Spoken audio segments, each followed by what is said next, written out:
Hey everybody, welcome to It's Not Scary, It's Just Music. It's me, SJ. Hey, welcome to 1990. I'm really excited for us to start doing this decade just because this is when my musical journey personally started to evolve and I came out of my shell with my own perspectives musically. I became more aware of music in the general sense this decade, and so it's exciting for me to not only relive my experience with this music project and really dig into some of this music, but then commit myself to some of the essential music that was happening in this decade year by year, and also giving us an opportunity to really see how this highly complex decade evolved in a thoughtful way at that macro level so that we can follow that trend line from where we left 1989 and where we're going to find ourselves in 1999. So it's really exciting stuff.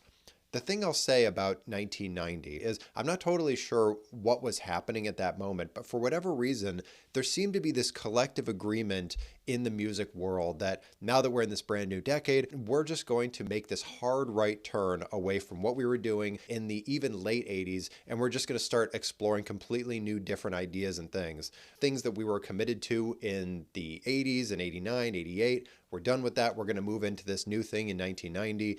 Obviously, as we've been talking about in our episode zeros, there's a beginning to everything.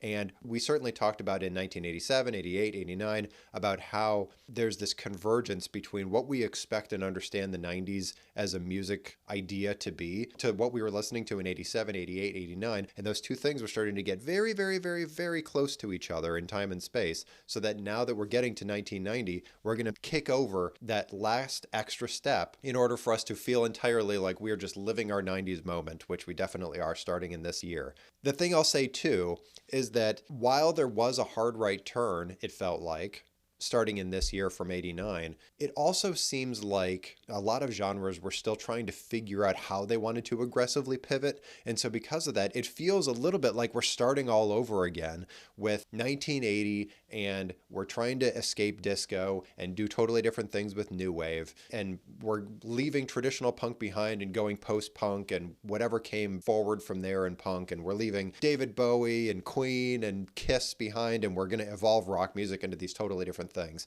It feels that way in 1990 also, where not everybody has a strong sense of exactly where they want to go with all their ideas, but there's a lot of experimentation going on that is carrying over from the last year into this year, but it doesn't always seem like it's totally cooked yet, and we'll talk a little bit more about that when we get into the essential albums for this year. So just as a reminder, if you want to listen to the tracks that I call out in today's episode, go check out my essential list, which I've linked in the description of this episode. Or if you're interested in listening to all the music that I saved from 1990, all those albums, go check out my bigger list. That's also linked in the description of this episode. Okay, so what are we talking about today?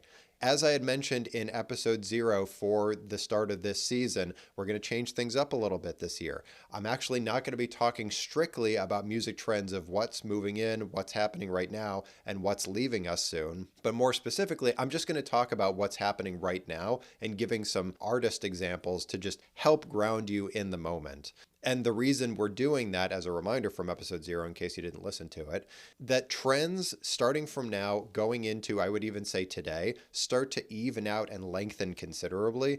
And the tweaks and the changes that start to happen, even incorporating retro sounds from 18 to 20 years prior, they're not changing so substantively as a movement that we really need to call out when things are leaving us and when things are coming into vogue, just because from here on out, most of the genres are just going to be what they are, and we're not going to really create totally new genres going forward. But if we do happen to see some of that coming up, we'll call it out in this moment here that we're about to go into, talking about what's hot right now, or in the essential albums for that year if there happens to be an album that's directly relevant to that movement. That's kind of how we're going to pivot going forward. So that's what we're going to talk about first. Then we're going to talk about our essential albums for this year and why. As I said, I'm really holding myself to that 20 albums maximum per year.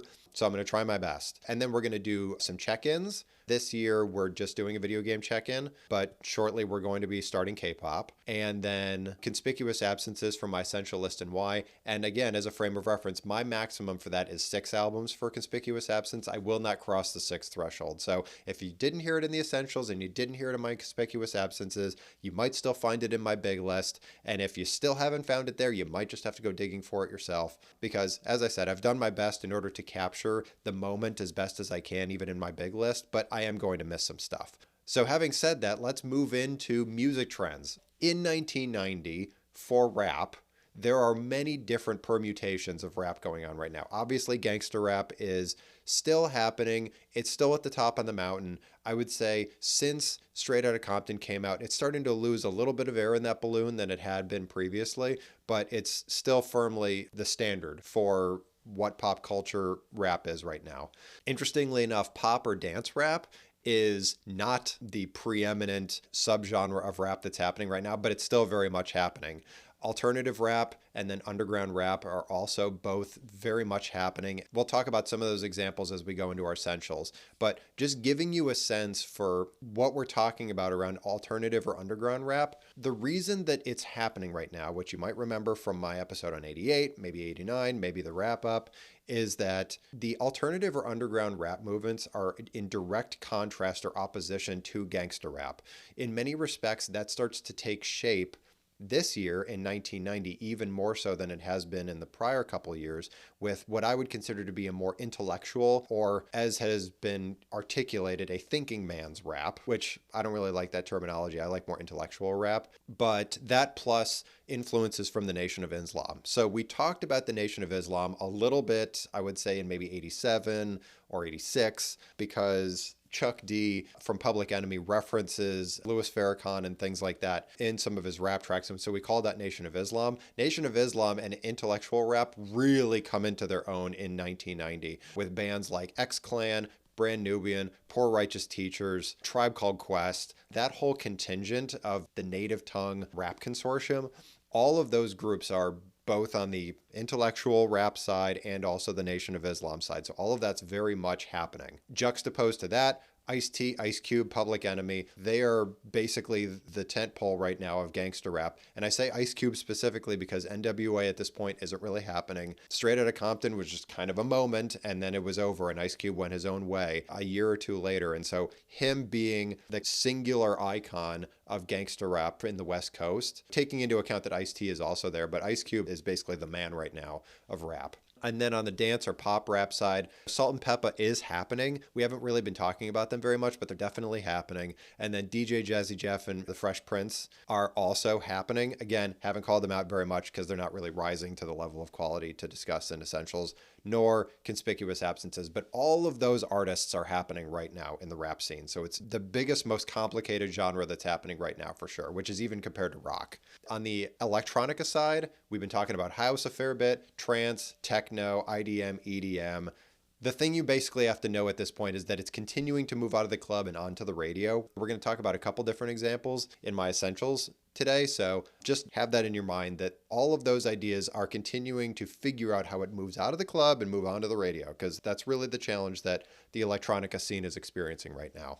On the rock side, we still have alternative rock. Obviously, that's going to be going for a while. That iteration that we've been talking about over the last couple of years that's been ushering in with Sonic Youth and Dinosaur Jr. still kind of happening.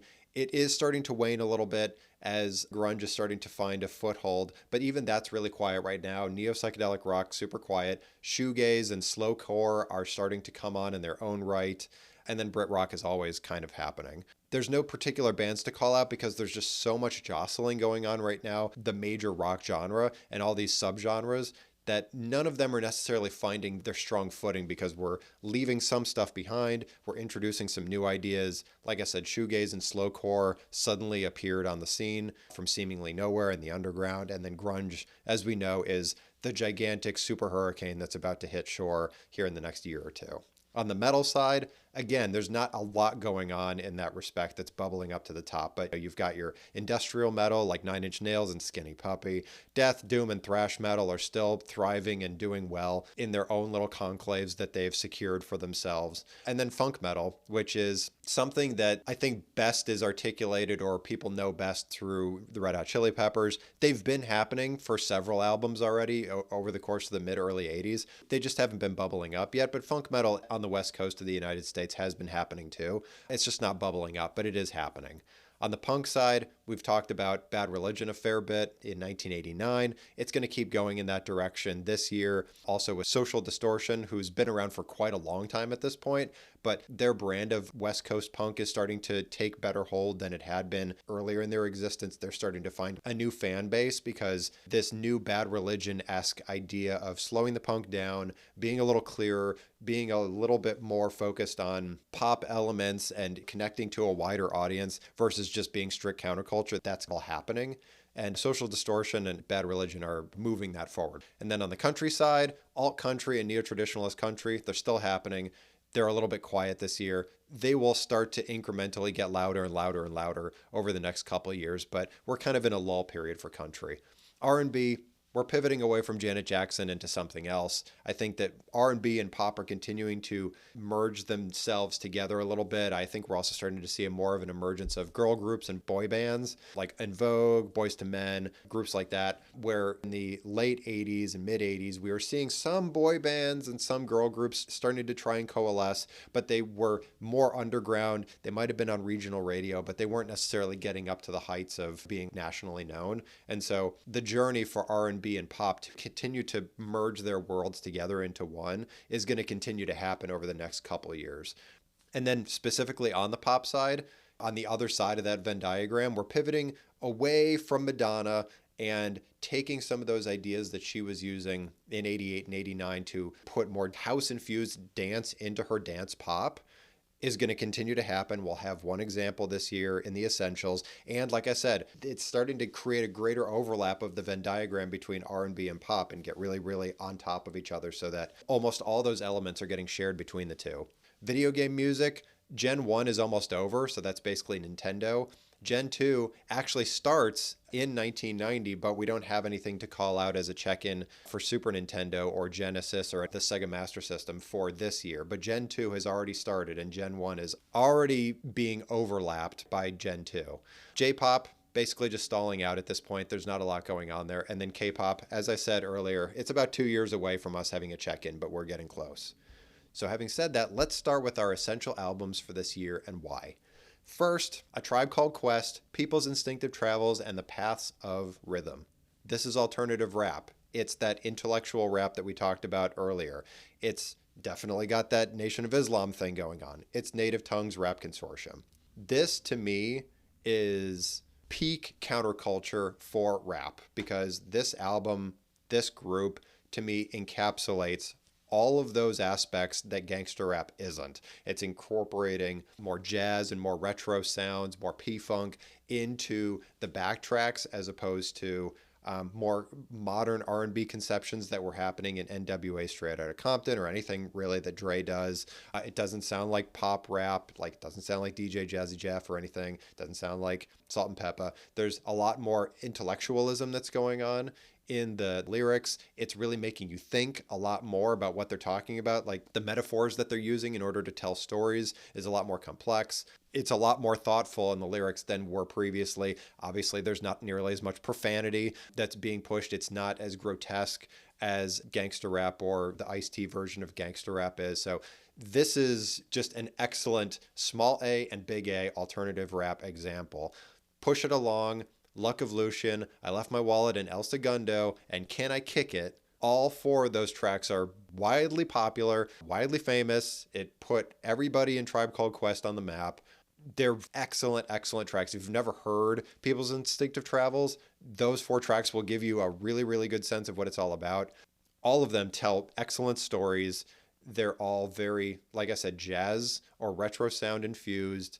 It's very lyrics forward. You really have to pay attention to what they're saying because in some cases they are telling stories, but in other cases you really just have to listen for the messages that they're trying to put out because they are trying to aggressively move the counterculture of rap forward and become on culture to help redirect the energies and the attention of rap listeners towards something that makes you think a little bit more and makes you a little less inclined to commit crimes because you want to put gangster rap artists on a pedestal as like an example or an icon for acceptable behavior. And artists like Tribe Called Quest or any really of the other intellectual rap artists out there that we named, they are trying to aggressively push everybody's attention back towards let's think about these things. Let's get serious about our approach to social justice and organizing as communities. Rather than fighting each other, we should be working with each other. So that's a lot of the messaging that they're putting out there. And so it is fundamental in the history of music, but then also it is a really great way to show listeners that there is a different message that we can be consuming around rap, other than we should be hurting each other, stealing from each other, committing infidelity, just all these other things. There's a different way, and this is the way. So it's refreshing that there's a second perspective for sure. Next, Alison Krauss, I've got that old feeling. This is country music. I don't even really think that you classify it as alt country versus neo-traditionalist country versus actual traditional country, because I don't think it's neo-traditionalist necessarily, because it definitely sounds more retro. It also verges into being more string band music or jug band music or just traditional roots music, because Alison Krauss really does weave through more so the traditional roots music scene more so than she does the neo-traditionalist or pop country scene. But this album is a great introduction for her. Her voice is unbelievable. She's, to me, one of the best singers that ever is or was. And she's one of those sing the phone book sort of people. So if nothing else, this album is just a really great sit down and listen to her just do her thing sort of album. And the country element is great. She could honestly sing anything and I don't really care. I've Got That Feeling and Endless Highway are both two tremendous tracks in this record. If you like what she's doing here, keep going with the rest of it. Listen to any album that she's ever collaborated with anybody else on, because she's a big collaborator too. So give this one a listen just because of how wonderful her voice is. And it is a good cut through for some of the other highly complex or perhaps avant-garde music that we're listening to. This is a good palate cleanse. Next, Black Box Dreamland. This is house music, but it is Italian house, which I think is really important because as we've been talking about around house starting in 1988 when we talked about Jungle Brothers' I'll House You, house has been on the rise out of the Chicago gay nightclubs for almost 5, 6 years, 7 years at this point in 1990. And considering that in 1989 we talked about Technotronic, which was a European group, that it's starting to find its way into other countries within Europe, in this case, Italy. So this is Italian house. And I think that we probably understand at this point, if you know anything about the history of house music or dance clubs or discotheques or anything like that in Europe, house music has been a standard there for decades at this point and continues to be so probably even today. So this is one of those really early Italian house artists doing their thing. I would also say that these tracks move the house genre in the journey of becoming even more listenable and consumable for your average person further. So the format is tightening even more. It sounds a lot more consumable than even Technotronic was, or if you're thinking about Meat Beat Manifesto from a couple years ago, this is very tight. It seems very intentional. It seems very confident. And you could really tell that this could be played in the club or it could be played on the radio, and it works either way, which is what the genre is shooting for, right? Because electronic artists want to find their foothold in the everyday zeitgeist, and this is how you do it. So Everybody, and Right on Time, both of those reasonably famous tracks for anybody that knows electronica, but very consumable music. Again, it comes across very competently and very confidently. It's got a perspective to it, but you could very easily hear this being played on loop in any dance club in Europe or even the United States. It's obviously got a lot of potential around being remixed by other DJs, just listening to it. Like there's a lot of potential in these tracks too, which is also a piece of the electronica movement, at least on the dance music side, is we'll start to see artists coming out with tracks that not only were great in their moment, but when they were remixed into other things that perhaps became even more famous than the original track, starts to really become a thing over the course of the 90s. So Everybody, and Right on Time are both highly remixed songs too through the next decade. It's really important to electronic music's history. Next, Blues Traveler. This is alternative rock, certainly, but I would say it's probably also ska, or at least maybe it once was, like 10 minutes before they recorded this album. There's certainly components to this that sounds like ska. insofar as there's the big band and how they're singing, like the incorporations of things that might at one point have been reggae or something akin to it. They've clearly evolved out of that so much so that the ska influences seem like on the outer edges, and this comes across as more just alternative rock. This was Blues Traveler's big coming out moment. Blues Traveler to me was very much in the zeitgeist of the 90s for like most of it. Obviously, John Popper as a harmonica virtuoso, which is not a thing that we normally see in the history of music, is one of the most astounding things that you could witness as a consumer. If you've never heard him on the harmonica, it definitely changes your perspective on things, like how the harmonica could potentially be used as part of a song, as part of rock music. It's really amazing stuff. He was one of the fundamental contributors to 90s alternative rock music, and the idea that the harmonica could be elevated to that degree is in large part kudos to him. So he really brought a whole movement in that respect forward. So the tracks I'll call out, But Anyway, which is one of their huge hits. It's the one that was definitely on the radio the most. Gina, which was the one that was on the radio the second most. 100 Years and Alone. All four of those tracks are fantastic. They're wonderful. They highlight Blues Traveler really well. To me, this is another really great palate cleanse for us starting to get familiar and comfortable with being in the 90s now versus being in the 80s. I would also challenge you to think about how this album sounds nothing like what was happening in the 80s. It just doesn't. Like I said, it's got little bits and pieces of ska, like Intouchables, if you want to think about it that way, or a little bit of the alt rock coming out of REM, but this doesn't sound like this belongs in the 80s at all, which is sort of what I was talking about around that hard right turn when we get to 1990. This sounds like it belongs in the 90s. It doesn't sound like it belongs in the 80s, period. And it's an amazing thing to think about if you take that step back and say, yeah, you know what? I really couldn't imagine this being in 1982. Yeah, you couldn't. It's totally different. It's amazing stuff. So give this one a listen if you really want to ground yourselves in getting into that 90s spirit. Next is Kathy Dennis, Move to This. This is pop. We talked about in the What's Hot Right Now section of this episode that pop is starting to move further away from what Madonna was doing, which she was already incorporating some house elements into her dance pop. Kathy Dennis is doing this even more so. And there's actually a bridge between the two of them, which is Lisa Stansfield from 1989 that we talked about in the Conspicuous Absences for 1989. And I said in that moment that Lisa Stansfield didn't know if she wanted to do house music or R&B music. And so it just felt like a Jekyll and Hyde multiple personality record going back and forth and back and forth. Kathy Dennis has actually executed something that merges them together even more completely, so it seems like one cohesive idea. Great example of that, Just Another Dream or Touch Me, but Just Another Dream as a track on this record sounds very much like what Lisa Stansfield I think was trying to go for, where it sounds house, because there's definitely house components to it, but she also does that Madonna pop thing at the same time, so it sounds a little bit more unified.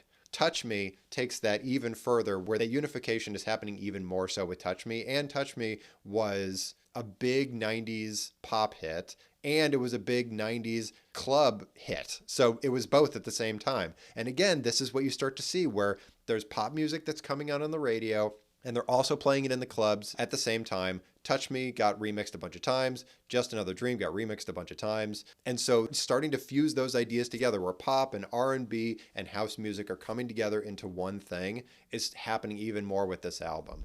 And much like with Blues Traveler, Kathy Dennis, Move to This sounds like it's the 90s. I know it sounds a little bit like what Madonna was doing in 89, and also a little bit what Lisa Stansfield was doing in 1989, but that just slight pivot that she did in order to better fuse those genres together makes this sound so much more like 1990s dance pop music than anything that was happening in the 80s. So it's another one of those tiny steps that feels like a huge hard right turn, and we're suddenly in a new decade. This is a really great album. Give this one a listen. So those two tracks, if you like the rest of it, keep going. It's all like this.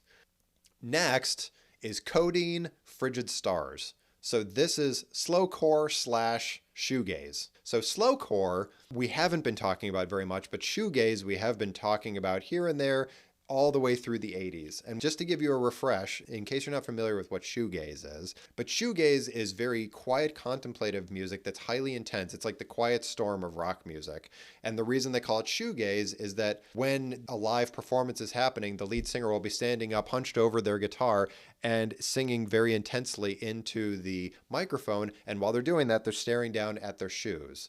So they're not making eye contact necessarily with the audience, and they're just really intensively, in an introverted way, just singing very quietly and powerfully into the microphone, and there's rock elements to it. Slowcore, though, is something we haven't talked about very much, as I said, in which you're taking hardcore music, which is like punk, post-punk, so it's definitely that counterculture, hard edge guitar work, and slowing it way down.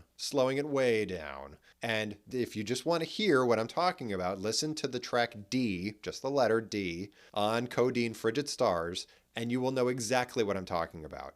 It's basically hardcore / punk music that they just slowed it way down. And so because of that, it comes across just so intensely that it sounds like its own different thing, which it absolutely is. It's an aggressive evolution off of hardcore music, off of the alt rock and the punk music that we've been talking about for ages in the 80s. And Codeine, in this case, is putting forward a lot of those ideas realized into one perspective and package. I would definitely challenge you to go back and listen to some of the alt rock that was happening just before this in 88, 89, maybe even 87. And all those instances that I was talking about, oh yeah, shoegaze is on the way, this is it, we're here. It's still got a couple ticks of evolution yet to it before we get to its official, like this is the best possible example. But this is early great shoegaze and slowcore. There's going to be a lot of stuff like this in the 90s, which you may or may not have been aware of at the time, because if you were a kid in the 90s, you were probably hearing stuff like Kathy Dennis' Touch Me on the radio a bunch and listening to Smells Like Teen Spirit here in about 20 seconds, right, in 1991. So you might not have been aware of what was going on with shoegaze and slowcore, so we're going to go through a lot of that stuff because some of it's just amazing. And in many respects, it's so much the counterculture of the 90s that in the 2010s, when they start to incorporate retro ideas, we're going back to this stuff. Not necessarily going strictly back to house, but we're going back to slowcore and shoegaze as retro ideas to incorporate into stuff in the 2010s. So we should be really paying attention to some of this stuff here and now so we know where the roots come from. Next, Ed's redeeming qualities, more bad times. This is avant-garde music. It's an evolution off of Daniel Johnston, which we haven't talked about for about a million years at this point. So we talked about Daniel Johnston in 1983, and it's been 7 years, and it sounds like finally at least one artist has bubbled up in order to take some of the insanity that he was putting forward at that time and executing it of a quality that we get more bad times by Ed's redeeming qualities. The tracks Camouflage, Spoken Word, and Bob are all really excellent examples of this evolution off of Daniel Johnston. And what you could probably hear too is we're starting to creep forward on those proto indie rock ideas that start to come up in the mid-late 90s or early 2000s. There's still a lot of avant-garde that's happening here that's merging with retro folk ideas that I think Daniel Johnston was tapping into probably way, way earlier than anybody had any business tapping into, which is why it sounded so avant-garde.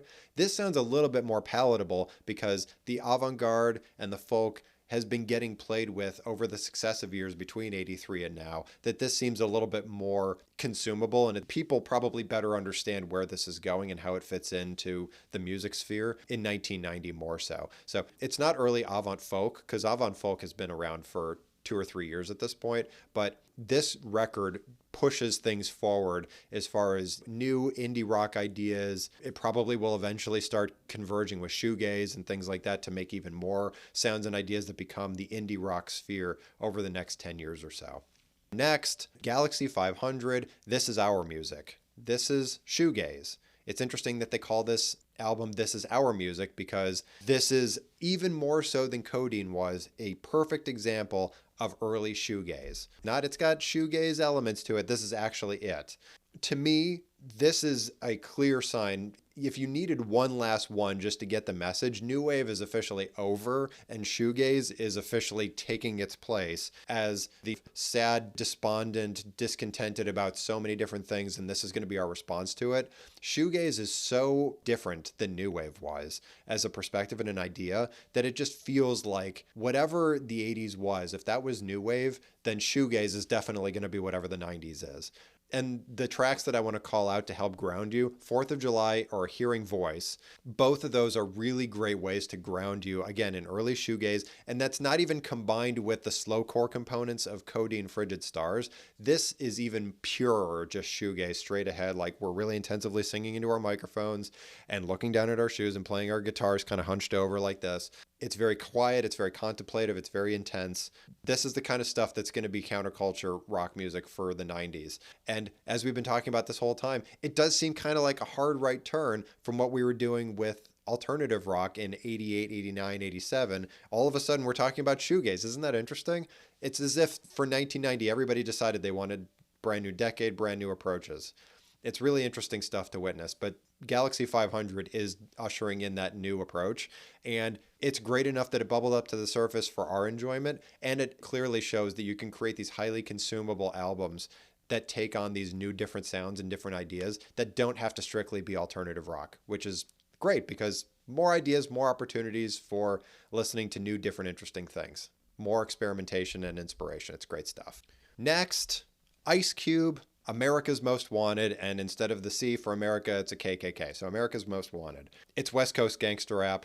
I don't think I have to say that, but I'm going to say it anyway because you probably know what it is if I'm talking about Ice Cube in 1990. This is a total evolution off of NWA. The messaging and the DJing is totally upgraded from NWA Straight Outta Compton, which is really saying something too, because Straight Outta Compton was such a pinnacle of gangster rap excellence that when Ice Cube broke away from NWA and started to do his own solo thing, him being the predominant lyricist for NWA, he was just able to soar even more so. And so because of that, he's been set free. And not to say that NWA was holding him down, but his creativity is just allowed to fly free even more so. And the benefit that I'll say too is we've been talking about Ice-T going a little bit too hard on the gangster rap or the grotesque side. And Ice Cube, fortunately, has figured out a way to scale that back a little bit. Like, it's still quite grotesque or upsetting or, uncomfortable to listen to,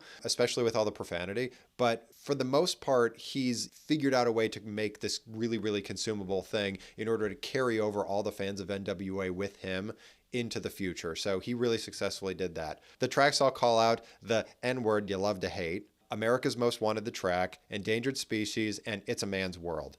All of those tracks are impeccable. They're excellent in their own regard. It does carry forward the spirit of NWA into this new great thing. So he definitely is actively pulling in all the fans of NWA to come live in his camp and move forward with him as this sort of singular icon. It's really great stuff. The one track I'll call out that I listed here, It's a Man's World, is particularly poignant because he goes back and forth with a female rapper and gives her that platform. So it's not necessarily just him denigrating women in a vacuum. Obviously, that being one of the artifacts of gangster rap. Less so is he just railing against women and them having no seat at the table in order to fight back against his narrative. The fact that he included that opportunity, that track, for them to go back and forth, and she kind of takes him to task a little bit in her own way, both is really uplifting because it's clear that he is trying to evolve the gangster rap mindset in the listening culture, which is really great stuff. I think he's trying to walk back maybe some of the damage that was done through NWA and things that have come before it. But then at the same time, it's giving a platform to women being a part of this rap scene too. And it doesn't just have to be about guys delivering as artists. There's plenty of women out there that are absolutely killing it. And him giving an opportunity to highlight and spotlight that is really great stuff. And the last thing I'll say about this record, too, is that he does lean into counterculture a little bit, too. He talks about the intellectual side of rap. He kind of goes down that angle. There's occasional jazz or retro sounds that he infuses. He's really trying to create that big tent of rap around himself, which is a little bit self-serving, yes. But at the same time, he's got the platform and he's trying to use it to expand people's understanding and appreciation for the different facets of rap and by proxy Black culture. And obviously, he's still got his message in there about it being America's Most Wanted by the KKK. He's still got that NWA straight out of Compton message, but he's doing it in a way in which he's trying to create an even bigger tent of fans, of advocates, of allies, which is tremendous for 1990. It's a wonderful moment in music for 1990 because it continues to set that stage for rap becoming a standard genre in the music sphere and what it could potentially be used to do. So it's very uplifting. It's very hopeful, despite the fact that he continues to talk about how awful everything is for the most part in the state of the United States, the state of Black culture in the United States, and everything in between. It's still an uplifting moment in its own way. So it's a really great album. Speaking of women getting a voice in the rap world, LA Star Poetess is the next album that we want to talk about. It's also West Coast gangster rap. The tracks I want to call out: Wondrous Dream, Do You Still Love Me, and Swing to the Beat. Here's the thing about this album, in connection to what I just said about America's Most Wanted. You can really tell in any of the tracks that I listed here, or really any of the ones that are on the rest of the album, that there is a tremendous amount of pressure placed upon women artists in the rap scene, in this case, LA Star. You can feel the pressure to deliver and to deliver well. You can feel that the standard has been set tremendously high for women in the rap scene to be impeccable because it's been a male-dominated genre for its essential 10-year history at this point of rap. And the fact that LA Star is trying to step out on her own, be her own person. She's not part of a group. She's not part of like NWA or anything, or even Public Enemy that's got multiple people in it. It's just her doing her own thing. That, first of all, she's stepping out onto the scene like herself. We didn't actually call out Queen Latifah a few years ago, coming out with her first album, because she's been around for a minute too. But LA Star with Poetess actually, to me, takes it a step further. She's a step above, and she's got her own perspective and her own vibe to it. But you could still detect that pressure. The other thing that I'll also say, which you could detect if you go back and listen to the early Queen Latifah albums, is this tremendous feeling of isolation. As if to say, I'm out here by myself, feeling pressure to deliver, or I will be completely and utterly discredited. And hopefully you wouldn't imagine somebody being shunned from the scene or from society for not executing as well as they could be. But I detect that isolation and that pressure of I'm out here by myself and I feel isolated from all the other artists. I don't feel connected to the community as much as maybe some of my male counterparts. And I feel a lot of pressure to deliver, which is interesting because I don't necessarily think she says it a lot in the tracks that I call out, but you can tell how hard she's trying and how much effort she's putting in order to come across as credible in a good way. It's definitely good, and it doesn't seem like she's being a tryhard. Like, it definitely feels like the stakes are high and she's delivering, which is a great component to this. It's unfortunate that she feels the need to do that because the quality stands on its own, but I definitely want to call out. I can detect that as you're listening to some of these tracks. The reason that I call this out more so than anything that Queen Latifah had done previously is there's a difference here, not just in the pressure and the isolation piece, but also in the degree of vulnerability that's coming across. I would say that most of the rap that we've heard so far from male artists or whomever, regardless if it's underground or alternative or gangster rap or golden age, there's a huge amount of confidence in oneself and a swagger that comes across that is as if to say, I am totally untouchable, I'm the best. And this doesn't come across nearly that way. I think that there's a little bit more vulnerability in what she's talking about. I think that she is allowing herself to appear imperfect in some of the stories that she's telling. She just doesn't come across as like a sexy genius every single time, especially if you juxtapose that in the golden era of rap and the carry forward of rap battling where it's all about I'm the best and you're terrible. She's not doing that nearly as much. She's basically saying in some cases I'm not the best, or in some cases I'm not the smartest, or I'm not the bravest, and these are the things that I want, and I'm a flawed, vulnerable person. And so there is that degree of getting access to the inner workings of who she is as a person, which is a little bit different than what we've heard coming out of almost everything in the rap scene up until this moment. That degree of somebody being flawed, who's the rapper, is not a thing. It has not been a thing. And the fact that she's even willing to put a pinky toe into that space and say, yeah, you know what? I'm not actually the best. I'm just human. I'm just a person and I have flaws and I have wants and desires and needs, and this is who I am, take it or leave it, is a little bit of a different pivot. And I just want to call out how wonderful that is, that despite the fact that she might be feeling this pressure or isolation in trying to execute something flawlessly and with such undeniable confidence to contend with the Ice Cubes of the world, that the way that she cut through the noise was to come across more human, more vulnerable, more flawed when she's telling her stories. And to me, that's the answer, right? That's how you cut in. You allow access to your heart so that you better connect with the audience. And it's not just about you being a golden deity standing on the pedestal saying, I'm the best, everyone shower their accolades and desire and wants on me because I'm the best there ever was, right? The fact that she's not doing that gives an even greater connection point, which, if we're being honest, in the whole space of art, that's what we're trying to do here. It's not about you articulating you're the best. It's I'm trying to connect, and this is how I do it. So wonderful stuff. Next, Pale Saints, The Comforts of Madness. This is Brit rock, but it also combines shoegaze elements to it. So again, kind of like how alternative rock was starting to infuse its way into everything, shoegaze spontaneously is finding its way into all these different little nooks and crannies of the rest of rock in these really amazing ways. I would call out U2 influences here. There's Chameleons influences, Cure evolutions, clearly. The tracks that I want to call out, The Way the World Is, Sea of Sound, and Sight of View. All three of those tracks are really great examples of where early 90s Brit rock is landing, and it helps ground us for what's to come next, because eventually we'll get to some big Brit rock moments over the course of the next 4 or 5 years. So this is just a good way to ground ourselves in what's happening with Brit rock right now in 1990 so that we can orient ourselves towards what comes next. And the way that we can help with that is, like I said, we're still leaning off of U2, Chameleons, Cure, and taking some of those proto shoegaze ideas that were coming out in those three bands and infusing that into Brit rock ideas. And that's how we get this album. Next, Ride Nowhere. This is also shoegaze. Can you believe it? There's so much shoegaze going on already. Like I said, 1990 hits, like New Year's Day happens, we ding the bell, the ball drops, and shoegaze is here officially. It's amazing. First, I'll call out the tracks. So Kaleidoscope, Dreams Burn Down, and Vapor Trails. 3 amazing tracks.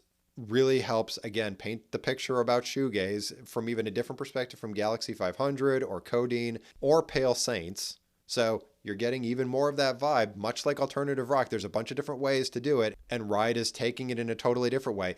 Despite the fact that it's got that wall of sound thing going on a little bit, we're evolving off of REM, which was alternative, Husker Du, alternative. There's even new wave style harmonies that are going on there, but you're putting all that together and you're making this shoegaze idea, and we're just in this totally new era. I would say among all the different albums that we've talked about around shoegaze so far, if you really want to pick out exactly where the influences came from that merged together into this new thing, Ride Nowhere, with those 3 tracks, Kaleidoscope, Dreams Burn Down, and Vapor Trails, you can more easily pick out the influences that came about. And then if you can listen to that and ground yourself a little bit more, then go back to listen to Galaxy 500 or even go back and listen to Codeine, and you can hear the different offshoots and how other people are interpreting these ideas. But Ride really shows the influences very clearly here to kind of help ground you in early shoegaze.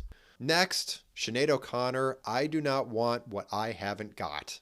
This is avant-garde, it's folk, it's even trip-hop, I would say. We're really early in the trip-hop scene, but Sinead O'Connor has been playing with a lot of early trip-hop ideas for at least the last album or two. We've been calling it more avant-garde, maybe even folk, maybe even alternative rock, but this sounds even more like trip-hop. I Am Stretched on Your Grave really sounds like trip-hop. Last Day of Acquaintance also a little bit does. Nothing Compares to You doesn't so much. That sounds more like avant folk or alternative rock or whatever we've been talking about around Sinead O'Connor for a while. Nothing Compares to You is her gargantuan hit that I think most people think of when they think of Sinead O'Connor. It happened in 1990, by the way. There was a lot of stuff that happened that came before that, but this was like her big moment. I think considering it was on the radio so much, people probably would have defined it as soft rock or pop to a certain extent, but it's avant-garde, it's folk, avant-folk, alternative rock. And then, like I said, she's got some trip hop going in there where there's a little bit of that, the downplayed rap backtracks, utilizing turntablism and DJing under her haunting ballads. That's basically the early signs of trip hop. But Sinead O'Connor has been playing around with it for a while, and I think she's actually starting to find something here. And that thing is actually trip hop. But the avant folk is definitely happening here. It's been permeated, like I said, through a couple of these different ones. I think that this is just another way to approach avant folk, which is juxtaposed to Ed's redeeming qualities, because that's definitely avant folk too. But this is more the 80s version of it. Ed's redeeming qualities is leaning out a little bit further than that, but it's all putting itself together. This is also to say too that whatever was happening around her and generally alt rock, like that variety of alt rock that merges with avant-garde, that's done. It's over. She's clearly orienting herself towards the future, and that future does not include that version of alt rock. So we're moving past it. Next, Skinny Puppy, Too Dark Park. This is industrial metal. It's also electronica. This is a Nine Inch Nails evolution. It's also a Meat Beat Manifesto evolution. The tracks I'll call out: Tormentor, Rash Reflection, Nature's Revenge, and Shoreline Poison. And you listen to this and go, wow, this sounds like 90s music. It is. It's 1990. But you could obviously hear too that it sounds like Nine Inch Nails, which was 89, 88. This is an evolution off of that. But you definitely hear this and go, this sounds a little bit like Marilyn Manson. And the answer is yes, it does. This is one of those precursors to what eventually became that version of heavy metal or industrial metal or whatever metal we will get to in that moment. This is definitely metal music, and Skinny Puppy is early out, evolving off of what Nine Inch Nails even did a year ago and taking it so much further than that and taking it into this sick, grotesque, weird areas that eventually we find ourselves in with metal in the late 90s with artists such as Marilyn Manson. So let's keep going on the journey with them, because talking about the idea of it not being scary, it's just music, I would say that this stuff is weird, but it's not scary. And even Marilyn Manson, not scary, just weird. And it really does allow you to take that step back and challenge yourself on your comfort levels around music, because some of this stuff, even with Skinny Puppy, sounds a little bit unusual, a little bit off kilter, but is it off-putting necessarily? I don't know. It's for you to decide, but none of this stuff is necessarily scary. So I would just challenge you to engage with it thoughtfully, just because, again, it's putting some industrial metal from Nine Inch Nails together with electronica, and they're just taking a slightly weirder approach to it. It's not scary. Just go for it.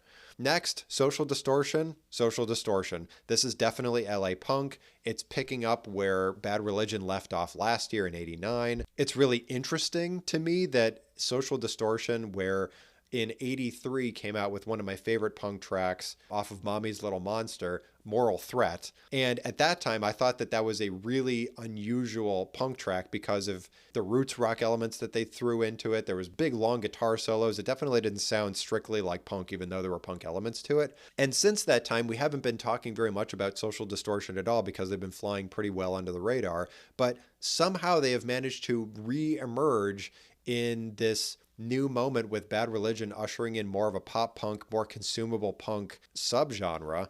And considering that Social Distortion has always kind of been that way, where their LA version of punk has been much more consumable on the side of like X, for example, that Social Distortion re-emerging is one of the very rare times in which a band has had some popularity earlier with a certain way of doing their genre, and then finding a second moment for themselves where they re-emerge and they can take on the sort of new sound with gusto and really get accepted into this newly evolved scene is a really interesting thing that you don't see really often, especially in such a dogmatic genre scene as punk typically is. It's very interesting to witness. So Sick Boys and Ball and Chain are two really great tracks to help ground you on what Social Distortion is up to these days, especially because it really signals where we're going with punk over the next several years, which will inevitably lead us to a big explosion, which is Dookie by Green Day. We're getting really close, and this is just another step towards us getting to that moment in pop punk. Next, The Shaman and Tact. So this is also house music, but it's Scottish house. So once again, house is proliferating itself across Europe and the UK away from the United States and finding further footing in Europe, where it will basically incubate and continue to swirl and thrive for the next several decades. So the interesting thing about the Shamans and this album is that they, I don't think, would classify themselves as a house or trance artist. They wouldn't classify themselves as house or trance or even electronica. I think more often than not, when one talks about the shamans, they're referring to them in a psychedelic, neo-psychedelic angle that does happen to have house components to it. But Move Any Mountain, the track on this album, or Possible Worlds, or Make It Mine, but most specifically Move Any Mountain, sounds like any house music that you would hear in the club ever. There's heavy amounts of techno components to it, which is more technical or more machine-driven electronica. There's trance components to it, so that it's a little bit more smooth and you're just grooving with it. And then house, which is just that highly danceable club music, is really coming across in Move Any Mountain. And yet, there are rock angles to it. There's neo-psychedelic rock components to it. One could even call it avant-garde if you weren't committed so much to it being called house or electronica music, because it just attacks the music from so many different angles and mushes it all together that you might call it avant-garde. But really, because we know where electronica and house music goes, in retrospect, we would just call this house music and not think twice about it. But the fact that they came to that conclusion by merging a bunch of different rock elements and some electronic and new wave together into this package serendipitously is strange and interesting and intriguing in the history of music. But regardless of what you call it or how you define it, those three tracks are, again, a really great grounding for what's going on in house, trance, techno music at the time. Next is The Sundays, Reading, Writing, and Arithmetic. This is alternative pop. It's also dream pop, if you want to think about it that way.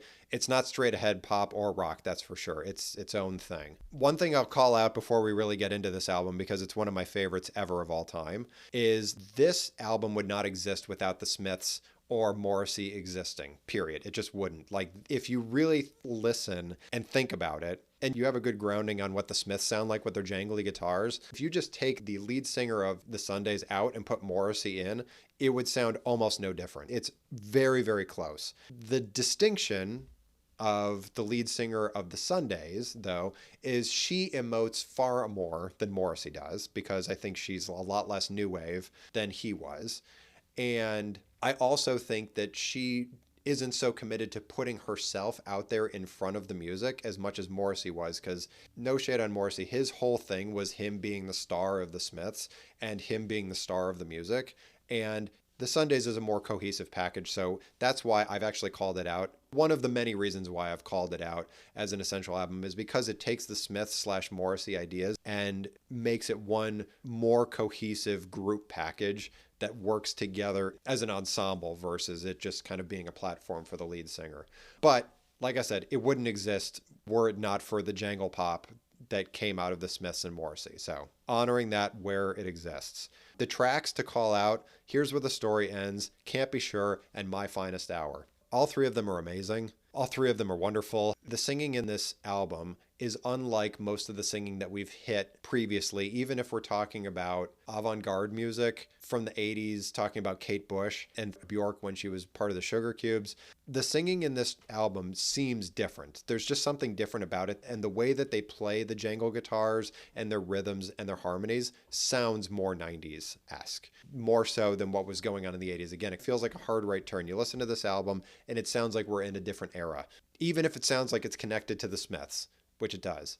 But there's just something fundamentally different about it. Alternative pop has been around and so has dream pop, but there's just something about this record that, like, even when you listen to My Finest Hour, for example, it's just different. It's just 90s and it's just different. It's really hard to describe, but the feeling that you get listening to this doesn't put you into the 80s at all. It makes you feel like you're very firmly in the 90s. This could have come out in 1995 and you would not think twice about it. So the fun thing about this album that I'll call out before I get to my last essential album here is we're actually very fortunate that we get the chance to listen to this record on Spotify or wherever, because for the longest time, it was nearly impossible to find this record because it printed and then it just disappeared, and it was impossible to find anywhere you go to any record store. They didn't have it, and if they did, it was going to be like $500. So the fact that we all can enjoy it together and listen to it in the cloud and just enjoy it on Spotify for what it is, and we're talking about it now, so hopefully we're giving the Sundays some love in this case.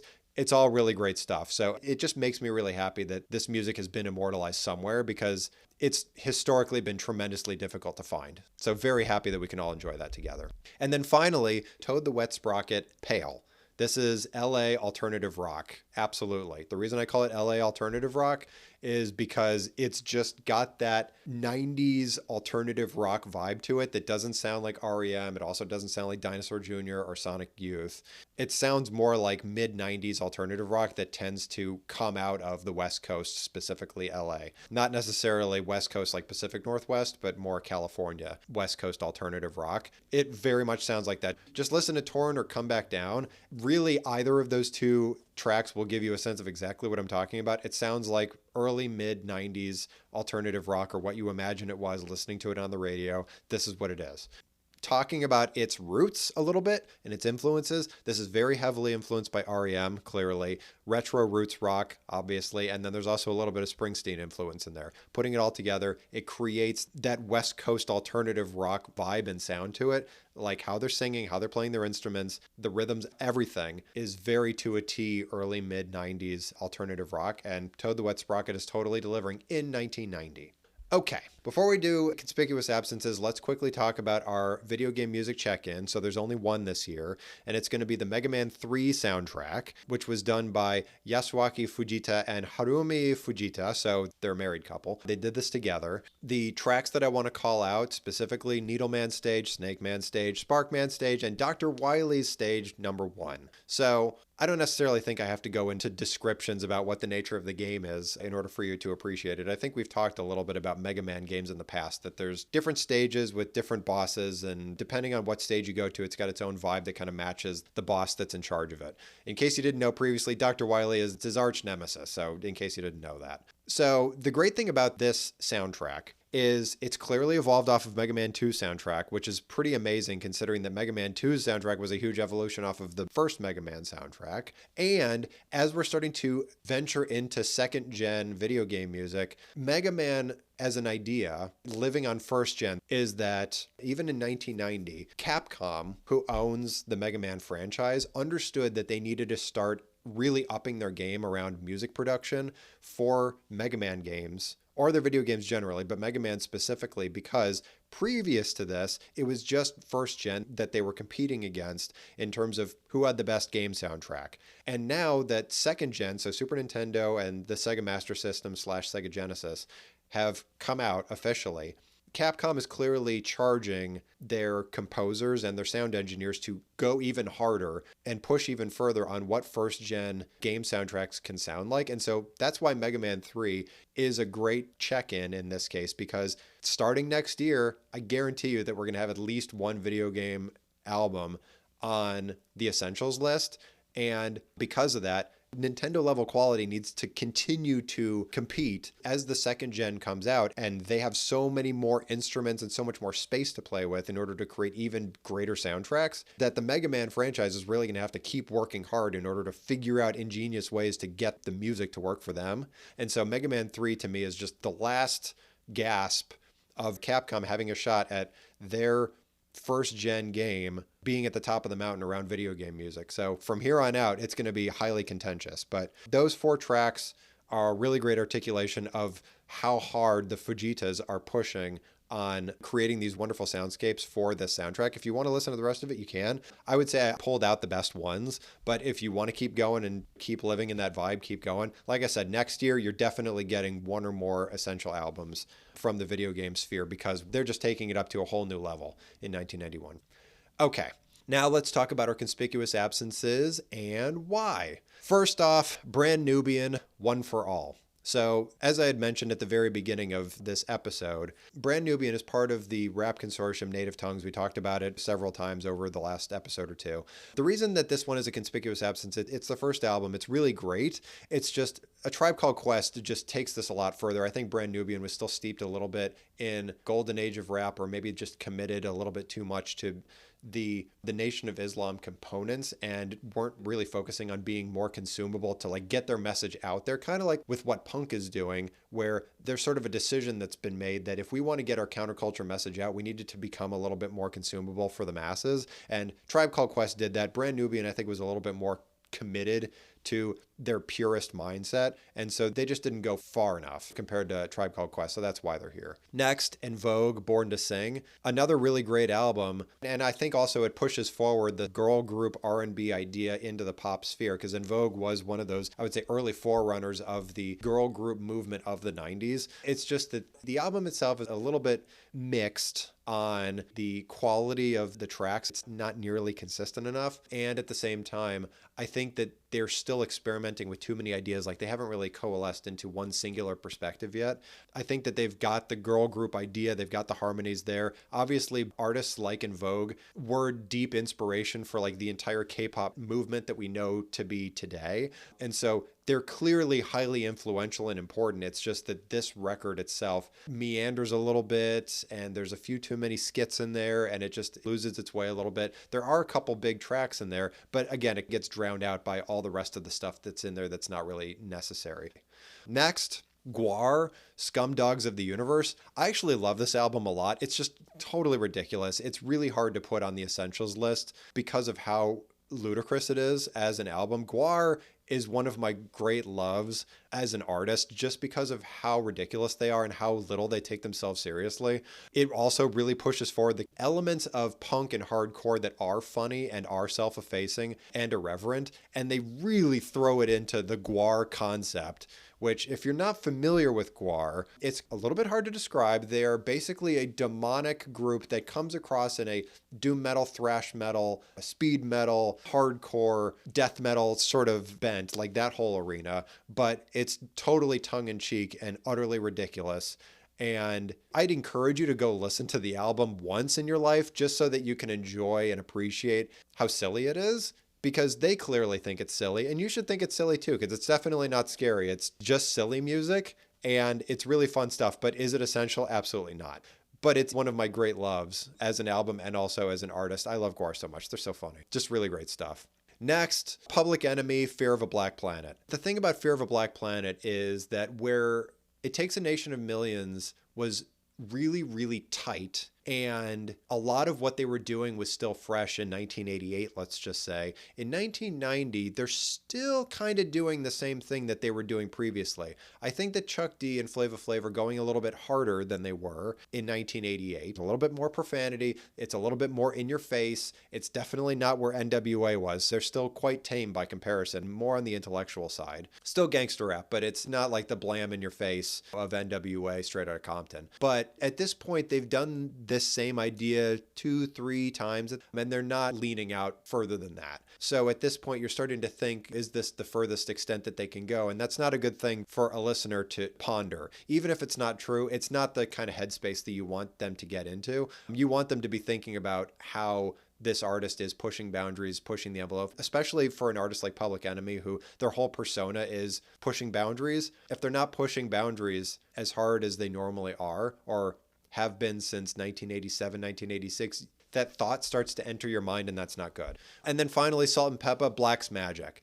So Black's Magic, it's not Salt and Peppa's first album. It's pop rap, as you might presume. There are some R&B elements to it, but much like En Vogue, Born to Sing, it is a little bit meandering. It's not nearly as focused. Black's Magic is a pinnacle for them, and it does put forward the persona that Salt and Peppa were trying to put out through MTV, on the radio. They were definitely living out the Salt and Peppa vibe in Black's Magic for sure. But again, as far as the actual album itself is concerned, it is uneven. There are some tracks that are a little bit throwaway. There's some peaks, but there's also some pretty deep valleys. And so because of that, there's a lot to love here, but then there's a lot to skip, but that's the nature of pop rap too, is you're trying to find footholds, and sometimes you have 1 or 2 tracks that hit that are on the radio a bunch, and then the rest that just doesn't hit at all. And that's the boom and bust of pop music, as it is.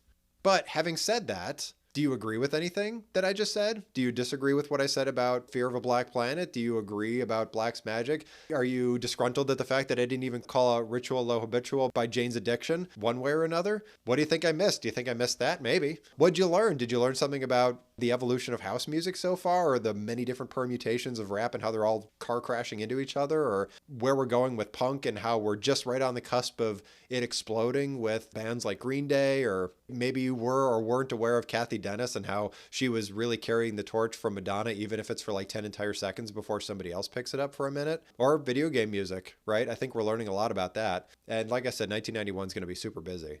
I certainly learned myself that 1990 was a really interesting pivotal moment. It's so intriguing how, like I said, just these little tiny tweaks are merging some of these ideas together. All of a sudden, we're doing totally different things, and it feels like we're suddenly in the 90s. Like, I didn't do this on purpose, where I'm only cherry picking them so it sounds like we're in the 90s. We're here officially. Like, 89 was over there, and now we're totally in a different place. It's wild. So if you really want to enjoy everything that we talked about today, go check out my Essential playlist. It's linked in the description of this episode, as well as my big playlist, which has all the albums I talked about today and the conspicuous absences and everything else that I decided to keep. So go check all of that out. It's linked in the description of the episode. Please make sure that you join us again for 1991. We're really firing on all cylinders, moving through the 90s in season 2. So please join us again. We're doing these episodes every Tuesday. Make sure that you rate us and comment wherever you're listening to us. Find us on Instagram at Not Scary Just Music Pod.